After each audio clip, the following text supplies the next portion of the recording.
مولانا احمد بریلوی صاحب ملفوظات حصہ اول صفحہ 97 پر جو بک کارنر سے شائع ہوئی ہے اس پر ایک واقعہ سنا رہے ہیں اپنے کسی چاہنے والے کو.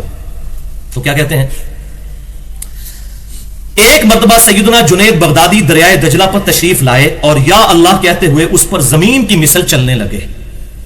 دریائے دجلہ پر آئے اور یا اللہ کہا اور دریا کے اوپر چلنا شروع کر دیا. سیدنا عمر فاروق رضی اللہ تعالیٰ عنہ نے سیدنا معاویہ رضی اللہ تعالیٰ عنہ کو کتنے سال اجازت نہیں دی بحری بیڑا تیار کرنے کی، کیونکہ ان کو کسی نے یہ بتا دیا تھا کہ جب یہ بحری بیڑا ڈوبتا ہے تو سارے پھر ڈوب ہی جاتے ہیں. تو سیدنا عمر نے کہا کہ یہ میں رسک لینے کے لیے تیار نہیں، تم زمینی راستے سے سفر اختیار کرو.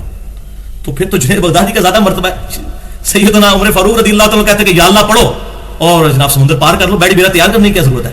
بھائیو دنیا بقدر ایفرٹ ہے، یہ کرنا پڑے گا، دنیا میں تو ایفرٹ کرنی پڑے گی. اس کائنات کی سب سے بلند ترین ہستی امام کائنات صلی اللہ علیہ وسلم، اگر آپ صلی اللہ علیہ وسلم کو زخم لگا ہے تو خون مبارک نکلا ہے، 4 دانت مبارک شہید ہوئے، خون کا فوارہ چھوٹا، بے ہوش ہو گئے. پیاس لگی تو پانی پیا، بھوک لگی تو غزوہ احزاب کے موقع پر پتھر بھی باندھے. یہ ساری تکلیفیں دنیا میں اٹھانی پڑیں گی. یہ کام ایک نگاہ ماری تو یہ کر دیا تو وہ کر دیا، اگر یہ کام ہوتے تو اتنی تکلیفیں صحابہ کو کیوں اٹھانی پڑی؟ معاذ اللہ استغفر. ان سے بڑا دنیا میں امت کا رہنما کون ہو سکتا ہے صحابہ کرام علیہم رضوان سے بڑھ کر؟ تو یا پھر کہہ دیں کہ ان بزرگوں کے درجے جو ہے صحابہ سے بڑھ کے تھے معاذ اللہ. تو سیدنا جنید بغدادی دریا دجلہ پر تشریف لائے اور یا اللہ کہتے ہوئے اس پر زمین کی مثل چلنے لگے. ایک شخص نے عرض کی کہ میں کس طرح ہوں؟ تو انہوں نے کہا تو یا جنید کہتا ہوا چلا. اے دیکھو یہ یہاں بات ختم نہیں ہوئی ہے، اس کا ابھی ڈراپ سین آنا ہے آگے. اس نے یہی کہا اور دریا پر زمین کی طرح چلنے لگا. تو بھائی اگر یہی ہے تو کوئی دنیا میں ایک تو صحیح العقیدہ مسلمان موجود ہوگا نا بقول ان کے، تو لائیں یا جنید پڑھ کے ہمارا یہ دریا جہلم پار کر کے کو بتائے، یا کہتے ہیں کہ دنیا میں کوئی بھی نہیں موجود اس کو. کہتے ہیں نا جی اولیاء اللہ سے بقول ان کے، اولیاء ہی کہنا چاہیے، اللہ تو اولیاء اللہ کا تو اللہ کو پتا ہے. تو یہ اولیاء یہ ہے تو کوئی دنیا میں ولی موجود ہوگا یا جنید کہہ کہ یہ بلکہ نالا پار کر کے بتا دے. کیونکہ لوگ اتنی تیزی کے ساتھ سب کچھ چھوڑ کے کتاب و سنت کے منہج پہ آ رہے ہیں، تو یہ کوئی کارنامہ دکھایا جائے تاکہ لوگ گمراہ ہونے سے تو بچیں بقول ان کے. اس نے یہی کہا یعنی یا جنید اور دریا پر زمین کی طرح چلنے لگا. واہ جی واہ. جب بیچ دریا میں پہنچا تو شیطان لعین نے دل میں وسوسہ ڈالا. شیطان نے وسوسہ ڈالا. کیا وسوسہ ڈالا؟ کہ حضرت خود تو یا اللہ کہہ رہے ہیں اور مجھے یا جنید کہہ رہے ہیں. اس نے بھی یا اللہ کہا اور ساتھ ہی غوطہ کھا گیا. کیا کمنٹس کرے بندہ اس پہ؟ یا اللہ کہنے کو وسوسہ کہہ رہے ہیں. اب آپ کو پتہ چلا کہ میں کیوں کہتا ہوں اتخذوا احبارهم ورهبانهم اربابا من دون اللہ. ان لوگوں نے اپنے علماء اور اپنے بزرگوں کو اللہ کو چھوڑ کے اپنا رب مان لیا ہوا ہے. تبھی تو یہ کہہ رہے ہیں کہ یا اللہ کہا تو غوطہ کھایا. پھر پکارا حضرت میں چلا، فرمایا وہی کہو یا جنید. اس نے پھر یا جنید کہا تو پھر دریا پر زمین کی طرح چلنے لگا. پھر حضرت جنید نے فرمایا ارے نادان ابھی تو جنید تک پہنچا ہی نہیں، اللہ تک رسائی کی حوث ہے. استغفر اللہ. انبیاء کے ماننے والے تو پہلے دن ہی لا الہ الا اللہ محمد رسول اللہ پڑھوا کر اللہ اور اس کے محبوب صلی اللہ علیہ وسلم کے دامن کرم تک پہنچاتے ہیں، اپنے تک نہیں. اپنے ذات کی نفی کرنے والا اللہ کا ولی ہوتا ہے. تو یہ تو تھا ان کا نظریہ. اب وہی کا فیصلہ سن لیجئے. اب اس پہ فیصلہ میں بولا جائے تو 1.5 گھنٹہ چاہیے. 1 گھنٹہ اور 38 منٹ کا میرا لیکچر ہے مسئلہ نمبر 3 کے نام سے اہل سنت پاک.com پر. دعا صرف اللہ ہی سے، اور ریسرچ پیپر ہے 8 صفحوں کا. توحید پر آج تک جتنی کتابیں لکھی گئی ہیں علماء کی طرف سے وہ ایک طرف اور 8 پیجز ایک طرف ہے. دعا صرف اللہ ہی سے. اور وہ میں نے یہ تمام دلائل سامنے رکھ کر جو ان کے تھے اس کو ایڈریس کیا الحمدللہ. تو اس میں ساری چیزیں ڈیٹیل کے ساتھ موجود ہیں. یہاں میں صرف آپ کو انبیاء کرام علیہ السلام کا ایٹیچیوڈ بتاتا ہوں اور ان کے مقابلے پر ان کے بزرگوں کا ایٹیچیوڈ تو آپ دیکھ چکے ہیں جن کی طرف یہ چیزیں منسوب ہیں. واللہ اعلم. جامعہ ترمذی میں صحیح سند کے ساتھ انٹرنیشنل نمبر کے مطابق 2516 نمبر حدیث ہے اور امام ترمذی نے اس حدیث کے ساتھ لکھا ھذا حدیث حسن صحیح. یہ صحیح حدیث ہے. حدیث سن لیجئے اور آپ کو کنٹراسٹ نظر آ جائے گا. عبداللہ بن عباس رضی اللہ تعالیٰ عنہ کہتے ہیں کہ میں رسول اللہ صلی اللہ علیہ وسلم کے پیچھے سواری پر بیٹھا ہوا تھا. آپ صلی اللہ علیہ وسلم نے ارشاد فرمایا اے بیٹے تو اللہ کے احکام کی حفاظت کر، اللہ تیری حفاظت کرے گا. آپ نے یہ بھی نہیں کہا کہ میرے ساتھ، حالانکہ نبی یہ کہہ بھی سکتا ہے کیونکہ میں یطیع الرسول فقد اطاع اللہ. لیکن نبی کی توحید کتنی کامل. اللہ کے احکام کی حفاظت کر، اللہ تیری حفاظت کرے گا. اللہ کے حقوق کا خیال رکھ، تو اسے اپنے سامنے پائے گا. پھر فرمایا اذا سألت فاسأل اللہ، جب کبھی بھی تو سوال کرے تو صرف اللہ ہی سے کرنا. وَإِذَا اسْتَعَنْتَ فَاسْتَعِنْ بِاللَّهِ إِيَّاكَ نَعْبُدُ وَإِيَّاكَ نَسْتَعِينُ. اور جب تجھے مدد مانگنی ہو، غائب میں دعا کے لیے پکارنا ہو تو صرف اللہ ہی کو پکارنا. اور جان لے کہ اگر پوری امت بھی جمع ہو کر تجھے فائدہ پہنچانا چاہے تو نہیں پہنچا سکے گی مگر جو اللہ چاہے، اور اگر پوری امت جمع ہو کر تجھے کوئی نقصان پہنچانا چاہے تو نہیں پہنچا سکے گی مگر جو اللہ چاہے. تقدیر لکھنے کے بعد قلم اٹھا لیے گئے اور صحیفے خشک ہو چکے. یہ سب اللہ تبارک و تعالیٰ کے ڈیوائن ڈیسیژن ہے. اللہ اکبر. یہ بریلوی مکتبہ فکر کے بہت بڑے عالم مولانا احمد رضا خان صاحب بریلوی، ملفوظات حصہ 4 صفحہ 377، جو کہ ہمارے بک کارنر جہلم سے شائع ہوا، اور اس وقت اعلی حضرت .net نام کی بریلی کی ایک ویب سائٹ ہے، اس پر بھی یہ سارے ملفوظات رکھے ہوئے ہیں۔ تو وہ اپنے ملفوظات میں ذکر کرتے ہیں، جب مجمع ہوا کفار کا مدینہ پر کہ اسلام کا قلع کما کر دیں، یہ غزوہ احزاب کا واقعہ ہے۔ رب عز و جل نے مدد فرمانا چاہی اپنے حبیب صلی اللہ علیہ وسلم کی، تو شمالی ہوا کو حکم ہوا کہ جا اور کافروں کو نیست و نابود کر دے۔ حکم کس کا ہو رہا ہے؟ اللہ کا۔ ہوا کو، شمالی ہوا کو۔ ہوا نے کہا بیویاں رات کو باہر نہیں نکلتی، یعنی ہواؤں نے اللہ کے کہنے پر انکار کر دیا کہ بیویاں رات کو گھر سے نہیں نکلتی، تو اللہ نے اس ہوا کو بانجھ کر دیا۔ اسی وجہ سے شمالی ہوا سے کبھی پانی نہیں برستا، حالانکہ پاکستان میں مونسون کی جتنی بارشیں وہ شمال سے ہی ہوتی ہیں۔ پھر سبا سے فرمایا تو اس نے عرض کی کہ ہم نے سنا اور اطاعت کی، اور وہ گئی اور کفار کو برباد کرنا شروع کر دیا۔ یہ وہ کہہ رہے ہیں کہ معاملہ ہوا کہ شمالی ہوا کو حکم ہوا، لیکن اس نے اللہ کا حکم نہیں مانا تو اللہ نے اسے بانجھ کر دیا۔ بھائیو، سوائے انسانوں اور جنوں کے اس کائنات کی کوئی مخلوق اللہ تعالیٰ کے حکم کا خلاف نہیں کرتی۔ یہ کیٹیگوریکل مینشن، کیٹیگوریکل۔ اور انسان اور جن کیوں؟ ان کو اختیار دیا گیا ہے سورہ الدہر کے اندر، انا ہدیناہ السبیل اما شاکرا و اما کفورا، ہم نے ہدایت کا راستہ تمہیں دکھا دیا، چاہو تو اس راستے کو اختیار کرو، چاہے ہماری ناشکری اختیار کرو۔ تو یہ بھی اس لیے نافرمان ہے کہ ان کو اختیار دیا گیا، باقی کسی چیز کو اختیار نہیں، اور وہی ہے وہی کا فیصلہ۔ بسم اللہ الرحمن الرحیم، انما امرہ اذا اراد شیئا ان یقول له کن فیکون۔ اس کی شان تو یہ ہے کہ جب کسی چیز کا ارادہ فرماتا ہے تو کہتا ہے ہو جا، تو وہ ہو جاتی ہے۔ لیکن جنوں اور انسانوں کو اختیار دیا، باقی مخلوقات کو کوئی اختیار نہیں، بلکہ سورہ حمیم السجدہ کی 11 نمبر آیت میں ہے کہ ہم نے زمین و آسمان کو حکم دیا کہ چاہتے ہوئے یا نہ چاہتے ہوئے ہماری اطاعت اختیار کرو، تو انہوں نے کہا کہ ہم چاہتے ہوئے آپ کی اطاعت میں آتے ہیں۔ تو ہر چیز جبرن مجبور ہے اس قانون کی جو اللہ نے اس کے لیے مقرر کیا۔ یہ ہو ہی نہیں سکتا کہ پانی کو آپ آگ پر پھینکیں اور پانی جو ہے پٹرول کا کام کرنا شروع کر دیں۔ فزیکل فینومینا آف نیچر کبھی بھی نہیں ٹوٹے گا، الا یہ کہ معجزہ ہو پیغمبر کے ہاتھ سے۔ باقی فزیکل فینومینا آف نیچر اتنے محکم ہیں، سائنٹیفک جتنے بھی فینومینا ہیں، کہ یہ کبھی نہیں ٹوٹیں گے۔ تو آگ اللہ تعالیٰ کے حکم کی پابند ہے، وہ ہمیشہ جلائے گی۔ ہاں، ابراہیم علیہ السلام کے لیے ٹھنڈی ہوئی بغاوت کر کے نہیں، اللہ کے حکم پر۔ یہ نہیں ہو سکتا کہ اللہ تعالیٰ کسی چیز کو حکم دے اور وہ کہ جی بیویاں رات کو گھروں سے باہر نہیں نکلتی، والعیاذ باللہ تعالی۔ مولانا احمد رضا خان صاحب بریلوی، ملفوظات حصہ اول صفحہ 106، بک کارنر جہلم سے شائع شدہ ہے۔ ان سے سوال ہوا، عرض، یہ کوشچن ان سے ہوئے، عرض غوث ہر زمانے میں ہوتا ہے؟ یہ پوچھا کسی نے سوال۔ یہ جو غوث آپ کہتے ہیں غوث العظم اور یہ ولایت کا بہت بڑا درجہ ہے، یہ ہر زمانے میں غوث موجود ہوتا ہے؟ تو اس کا جواب ہونا چاہیے تھا ہاں یا نہ میں، لیکن جواب انہوں نے دیا، ان کا ارشاد، بغیر غوث کے زمین و آسمان قائم ہی نہیں رہ سکتے، یہ جواب دیا انہوں نے۔ کوئی آیت نہیں پڑھی، کوئی حدیث نہیں، یہ جواب دیا۔ اب اس کے مقابلے پر اللہ تعالیٰ کیا فرماتا ہے کہ زمین و آسمان غوث نے سنبھالے ہوئے ہیں یا اللہ نے خود؟ کسی غوث کو کیا آج کسی بڑے سے بڑے عالم کو بھی زمین و آسمان کے سائز کا ہی نہیں پتا، سنبھالنا تو بڑی دور کی بات ہے۔ امام غزالی جو تصوف میں بہت بڑے بزرگ مانے جاتے ہیں، آپ کی میاں سعادت پڑھ کے دیکھیں، وہ کہتے ہیں کہ سورج جو ہے وہ زمین سے 7 گنا بڑا ہے، حالانکہ سورج زمین سے 700 گنا بڑا، 7 گنا بڑا نہیں ہے، 13 لاکھ گنا بڑا ہے۔ ان کو تو سائز ہی نہیں پتا تھے کہ یہ چیزیں کیا ہیں۔ وہ جی شاہ شمس تبریز نے جناب سورج نو کیا، تو بھی شمس ہے میں بھی شمس، ادھر آتے منو ہے بوٹی پوندے، تیرا نام بھی جو ہے وہ شمس ہے، میرا نام بھی شمس ہے، قریب آ تو یہ بوٹی میں نے بھونی ہے۔ ان کو تو بھائیو سائز ہی نہیں پتا تھا کہ سورج کیا بڑی بلا ہے۔ یہ تو ہم بتاتے ہیں سائنٹیفک فیکٹس کی روشنی میں۔ میں نے 2 لیکچر اس پہ دیے ہیں، ایک مسئلہ نمبر 59 کے نام سے 1 گھنٹے کی گفتگو ہے، منکرین خدا کو دلائل کے ذریعے دعوت، اس میں یہ سائنٹیفک فیکٹ کے ذریعے قرآن پاک کی روشنی میں، سورہ قاف کی روشنی میں نے بیان کیا ہے۔ اور دوسرا لیکچر ہے مسئلہ نمبر 60 کے نام سے، who is Allah in the light of latest scientific facts, جدید سائنسی تحقیق کی روشنی میں اللہ کون ہے، اردو میں ہے، 1.25 گھنٹے کا۔ وہ سنے تو پتا چلے گا زمین و آسمان کون تھام سکتا ہے۔ بہرحال وہی کا فیصلہ سورہ فاطر آیت نمبر 41 ایگزیکٹ اسی الفاظ میں موجود ہے، آپ دیکھ لیں۔ وہاں بھی انہوں نے کہا کہ جہاز جو ہے شیخ عبد القادر جیلانی کرتے ہیں، انہوں نے کہا زمین و آسمان غوث نے سنبھالے ہوئے۔ اب اللہ تعالیٰ سے ذرا سن لیجئے، بسم اللہ الرحمن الرحیم، ان اللہ یمسک السماوات والارض ان تزولا، بے شک اللہ ہی نے تھام رکھا ہے زمین و آسمان کو، کہیں جھول ہی نہ جائے اپنی جگہ سے۔ وَلَئِن زَالَتَا إِنْ أَمْسَكُهُمَا مِنْ أَحَدٍ مِّن بَعْدِي، اور اگر یہ اپنی جگہ سے ہل جائیں تو اس اکیلے کے علاوہ کوئی ان کو تھام ہی نہیں سکتا۔ غوث نے کہاں سے تھامنا ہے؟ غوث کو تو سائز ہی نہیں پتا۔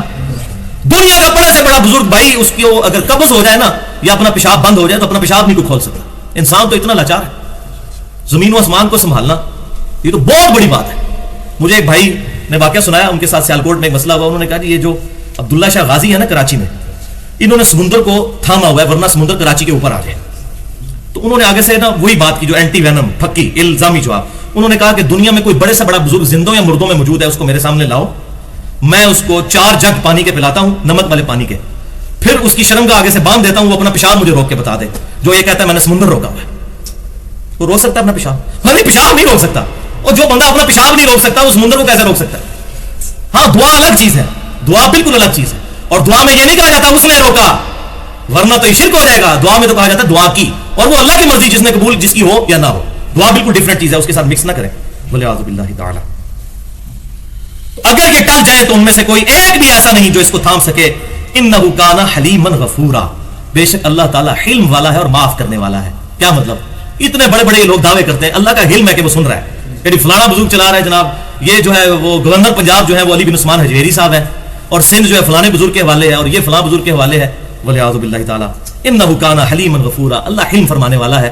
ورنہ وہ سورہ مریم کے اندر آیات ہے نا کہ اگر زمین کے آسمان کے پہاڑوں کے احساسات ہوتے, قریب ہے کہ آسمان پھٹ پڑے اور زمین شک ہو جائے اور پہاڑ ریزہ ریزہ ہو جائے, الرحمن ولدا, کہ یہ کہتے ہیں کہ رحمان نے بیٹا چنا. اگر زمین و آسمان اور پہاڑوں کے احساسات ہوتے تو پھٹ پڑتے ان کے اوپر کہ اتنی بڑی بڑی باتیں اللہ تبارک و تعالیٰ کے خلاف یہ کر رہے ہیں. وہی بات ہے انہ کان حلیما غفورا, یہ اللہ کا حلم ہے کہ برداشت کیے ہوئے ہیں. اللہ اکبر کبیر. اب یہ کتاب بزرگ بریلوی اور دیوبندیوں کے مشترکہ بزرگ ہیں خواجہ فرید الدین گنج شکر, جن کا یہاں پر بہشت دروازہ بھی موجود ہے. حالانکہ ہمیں ایک ہی بہشتی جگہ پتہ ہے, بخاری اور مسلم میں حدیث ہے کہ میرے گھر سے لے کر میرے ممبر تک جنت کے ٹکڑوں میں سے ایک ٹکڑا ہے ریاض الجنہ. اور امام بخاری نے اس پر باب باندھا ہے رسول اللہ کی قبر مبارک سے لے کر رسول اللہ کے ممبر تک جنت کا ٹکڑا ہے, کیونکہ اب وہاں پر قبر مبارک ہے. تو امام بخاری رحمۃ اللہ علیہ نے اپنا ویژن بھی کلیئر کر دیا کہ قبر مبارک بھی جنت کے ٹکڑوں میں سے ایک ٹکڑے میں ہے آپ صلی اللہ علیہ وسلم کی ریاض الجنہ. تو ایک پاکستان میں بھی بہشتی دروازہ ہے جس کے بارے میں کچھ مسلمانوں کا یہ عقیدہ ہے کہ وہاں سے جو کوئی گزر جائے تو وہ جنتی ہو جاتا ہے. حالانکہ یہ عقیدہ ریاض الجنہ کے بارے میں بھی کسی جگہ رپورٹ نہیں ہوا جو واقعی جنت کا ٹکڑا ہے. اچھا بہرحال یہ ان کی کتاب ہے حشت بہشت, جس میں 8 بزرگ جو چشتی سلسلے کے بزرگ ہیں ان کے حالات زندگی جمع کیے گئے ہیں. اس میں سے ایک فوائد السالکین ہے صفحہ 19, اور شبیر بردرز لاہور کی شائع شدہ ہے. شبیر بردرز جو ہے یہ اس وقت بریلوی مکتبہ فکر کا سب سے بڑا ادارہ ہے جو کتابیں چھاپ رہا ہے. دوسرے نمبر پر ضیاء القرآن ہے, تیسرے پہ فرید بک سٹال ہے. یہ وہ شائع کرتے ہیں بریلوی اور دیوبندیوں کے مشترکہ بزرگ خواجہ فرید الدین گنج شکر صاحب کی طرف منسوب, مطلب ہمیں تو کنفرم نہیں, لیکن چونکہ وہ کہہ رہے ہیں نہیں یہ معرفت کی بات ہے, صحیح لکھی ہے. اب آگے وہ کریٹیکل بات جس کے میں پچھلے لیکچر سے حوالے دیتا آ رہا ہوں. خواجہ قطب الدین بختیار کاکی صاحب جو خلیفہ تھے خواجہ معین الدین چشتی صاحب کے, ایک دفعہ ان کے پاس ایک شخص آیا اور عرض کیا کہ میں مرید ہونے آیا ہوں. تو خواجہ نے فرمایا جو کچھ ہم کہیں گے کرے گا, اگر یہ شرط منظور ہے تو مرید کر لوں گا. اس نے کہا کہ جو کچھ آپ کہیں گے میں وہی کروں گا. ان کو کیا پتا تھا یہ کیا کروانے لگے.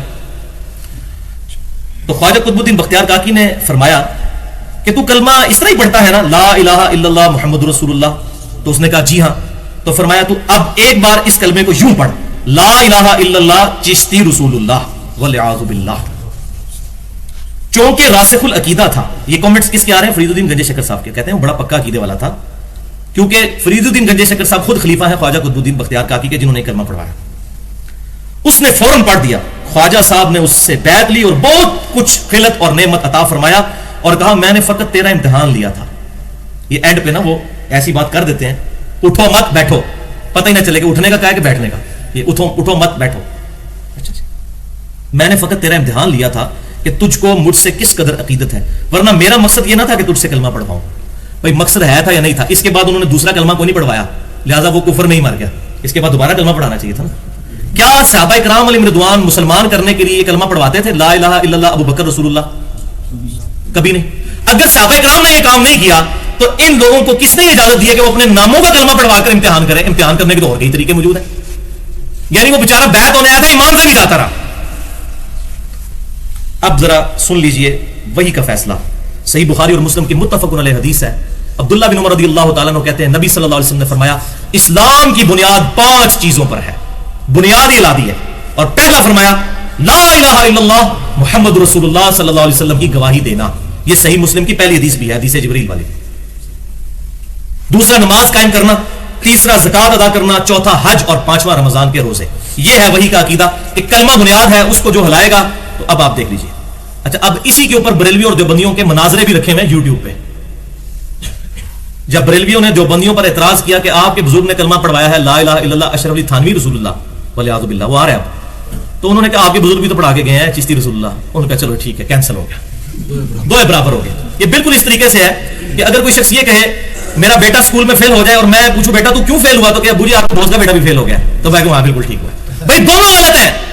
اور یہ مناظرے کرتے ہوئے شرائط رکھتے ہیں کہ اگر ہم نے کوئی ایسی گستاخی آپ کے بزرگ کی نکالی جو کفریہ ہوئی تو آپ نے فتویٰ لگانا ہے. ہاں اگر آپ نے اس کے مقابلے پر ہمارے بزرگ کی کوئی نکال دی تو پھر نہ ہم آپ پر فتویٰ لگائیں گے نہ اپنے پر. اور پھر وہ اینڈ پہ دعا کر رہے ہوتے ہیں یا اللہ ہم میں سے جو جھوٹا ہے اس کو یہیں پر موت دے دے. اور کسی کو موت نہیں آتی، یعنی دونوں جھوٹے ہوتے ہیں، کیونکہ پھر دونوں جھوٹے ہوئے نا. احمد حضرت بیلوی صاحب، ملفوظات حصہ سوم صفحہ 249 بک کارنر جہنم سے شائع ہوئی. اور اب مزے کی بات بتاؤں، یہ عبارت دعوت اسلامی والوں نے اب ملفوظات شائع کی ہیں، اس میں سے یہ عبارت نکال دی ہے. ان کو بھی پتہ چل گیا بڑی گستاخانہ عبارت ہے، انہوں نے نکالی، باقیوں نے نہیں نکالی. بریلوی مکتبہ فکر کی جو سب سے بڑی ویب سائٹ ان کی ہے اعلیٰ حضرت .net جو بریلی والوں کی ہے، اس میں بھی ابھی تک موجود ہے عبارت. انہوں نے دعوت اسلامی انہوں نے نکال دی، میں ان کو اپریشیٹ کرتا ہوں اس مسئلے میں. لیکن اب پبلک کو بتائیں کہ یہ ایسی بھی عمدہ عبارت تھی کہ ہمیں نکالنی پڑی، تو لوگوں کو بتائیں بھی کہ بزرگوں سے غلطی ہو سکتی ہے. تو احمد بریلوی صاحب کہتے ہیں کہ انبیاء کرام کی حیات قبروں میں حقیقی حصی دنیاوی ہے. انہوں نے ایک لفظ اور ایڈ کر دیا، دنیاوی کہا تھا نا دیوبندیوں، انہوں نے کہا حصی بھی ہے، حصی دنیاوی، ٹینجیبل حصی دنیاوی ہے. بلکہ سیدی کہتے ہیں، بلکہ میرے جو آقا ہیں، نبی صلی اللہ علیہ وسلم کو نہیں کہہ رہے، اپنے ایک بزرگ کو کہہ رہے ہیں، بلکہ سیدی محمد بن عبد الباقی زرقانی جو دیوبند اور بریلویوں کے مشترکہ بزرگ ہیں، وہ فرماتے ہیں کہ انبیاء کرام علیہ السلام کی قبور مطہرہ میں ازواج مطہرات بھی پیش کی جاتی ہیں، وہ ان کے ساتھ شاباشی بھی کرتے ہیں. میں نے کہا تھا نا بریلوی تو بالکل ڈول کے بات کرتے ہیں، انہوں نے کوئی اس میں رہنے نہیں دی بات. انہوں نے کہا جناب دنیاوی کی آپ کو تعریف کھول کے بتاتے ہیں دنیاوی کا مطلب کیا ہوتا ہے، یہ سارے کام ہوتے ہیں وہاں پر. اچھا آپ بریلوی کہتے ہیں وہ جناب یہ تو انہوں نے عبد الباقی زرقانی کا قول نقل کیا ہے. اچھا تو نقل کر کے اس کی تردید کی ہے، انہوں نے تو اپنی بات کی دلیل میں وہ قول پیش کیا ہے. اور دوسرا انہوں نے کہا سیدی، آپ کوئی کہے سیدی غلام احمد قادیانی فرماتے ہیں، پھر آقا کہا، اس کو اپنا سردار کہا، وہ ظاہر ہے ان کو بزرگ مانتے ہیں وہ. تو وہ کہتے ہیں کہ انہوں نے تو یہاں تک لکھ دیا ہے، یہ ان کے چونکہ انہوں نے دلیل قرآن و حدیث سے تو نہیں دینی ہوتی نا، وہ بزرگ نے فرما دیا وہ کافی ہے. تو انہوں نے کہا کہ آپ کو زیادہ چکروں میں کیا ڈالیں، بزرگوں نے تو یہاں تک فرما دیا ہے کہ قبروں میں بیویاں بھی پیش کی جاتی ہیں، شاباشی کرتے ہیں. اللہ خیر اللہ دو جملے تو گل سمجھا دیے اے بھائی جی ساری گل حصی دنیاوی. اچھا اب اس میں وہی کا ذرا فیصلہ سن لیجئے. حیات النبی کو تو ہم مانتے ہیں، میں نے الحمدللہ ریٹن فارم میں بھی لیکچرز بھی موجود ہیں، اور ہم ہی مانتے ہیں صحیح حیات النبی صلی اللہ علیہ وسلم کو. وہی کا فیصلہ بسم اللہ الرحمن الرحیم، سورۃ الاحزاب آیت نمبر 6، النبی اولا بالمؤمنین من انفسہم وازواجہ امہاتہم. نبی صلی اللہ علیہ وسلم مومنین کی جانوں سے بھی زیادہ ان پر حقدار ہیں، اور نبی صلی اللہ علیہ وسلم کی بیویاں امت کی مائیں ہیں. حضور کی بیویوں کے بارے میں بات کرنا اپنی ماں کے بارے میں بات کرنا ہے. کوئی شخص یہ کہہ سکتا ہے کہ یہ وہ کمرہ ہے جس میں میرے والد صاحب میری والدہ کے ساتھ شاباشی فرماتے ہیں، اور نبی صلی اللہ علیہ وسلم کے بارے میں یہ بات کرنا. اور میں آپ کو آج ایک ٹروتھ بھی ریویل کر دوں، میرے دماغ کی پہلی گرا جس چیز نے کھولی نا وہ یہی عبارت تھی. مجھے ایک بندے نے آ کے عبارت دکھائی کہ تمہارے احمد بریلوی صاحب نے یہ عبارت لکھی ہے، لیکن الحمدللہ میں اتنا بکا ہوا نہیں تھا. میں نے کہا یہ مس پرنٹنگ ہوگی، بات یہ ویسے غلط ہے، مجھے سمجھ نہیں آتی. اور وہیں سے اللہ تعالیٰ نے پتہ نہیں قبولیت کی گھڑی تھی، وہیں سے پھر رستہ کھلا اور پھر قرآن پاک 2007 میں پڑھنا شروع کیا، اور اللہ تعالیٰ نے نبی صلی اللہ علیہ وسلم کے مبارک قدموں تک پہنچا دیا الحمدللہ.